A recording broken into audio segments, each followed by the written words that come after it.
Hello, my name is Nicholas from Reunion, and I'd like to talk about a topic which is the ego.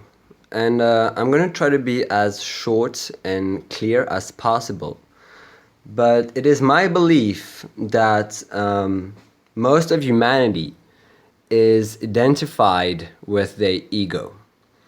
N- So, what does that mean? So, first, let's define what the ego is. The ego is the body, the mind, and the thought. It is the avatar which allow you, soul, consciousness, spirit, call it what you want, to have this physical experience on this earth. All right, it's like your car, but like it's your car, you're not your car. All right. So one of the biggest issue of humanity is the belief to be their thoughts and their body. And this is a pretty much endless topic, so I'm going to try to make it short. But basically, thoughts are tools of creation, all right? You can look at documentaries like The Secret, What the Bleep Do We Know, or even look at quantum physics, who shows us that our mind influence the matter around us. So it is mind over matter.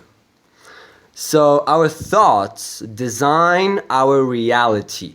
Buddha said you are what you think. So what I'm trying to say here is we believe to be the thought instead of using our thought to create the reality that we prefer. And how do we believe to be our thoughts? Because I think that's an important thing. And it all started with the thought I. We believe to be the thought I, and therefore all the thought that follows.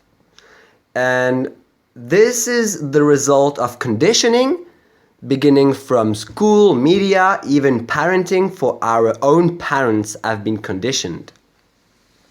So this is pretty big to swallow, but basically you are not your thought.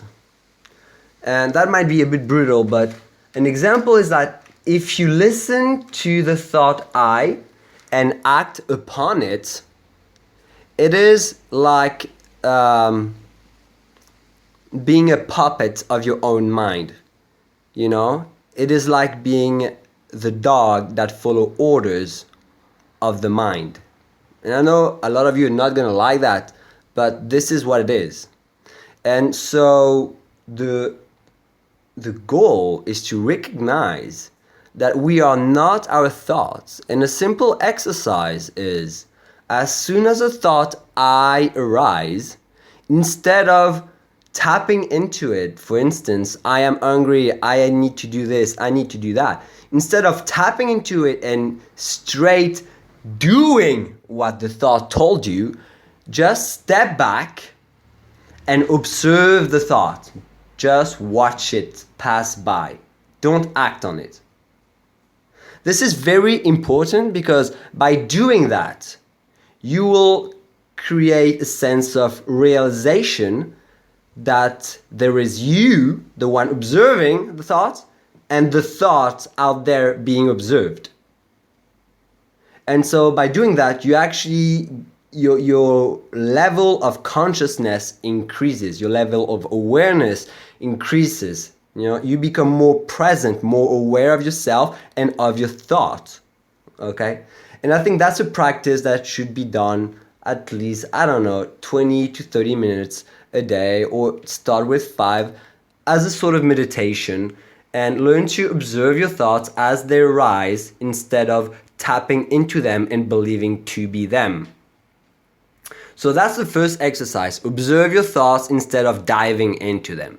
Another exercise I found helpful is to speak and think without the word and thought I. Now that might sound silly, but that is a helpful tool. Because, for instance, by doing that, you will realize that you have an overconsumption of thought I and word I. And that sounds crazy, but think about it. I'm going to the sport. I'm going to buy some food. I'm going to make this. I'm going to do that. As you could just do going to buy some food, going to exercise. You do not need the thought I as much as you think. And by doing that, you'll feel a lot lighter. You know, you're going straight to the point. Instead of stating, I am going to do this, you just say, I'm going to do this, you know? And you'll feel a lot lighter, man. And your mind will be more clear. You'll more be objective and goal orientated instead of being ego orientated, you know? So that's the message. I'm not saying it's an easy one. This requires practice, but this is my belief, and a lot of philosophers and gurus and all those kind of saints, they've been teaching this for ages, you know.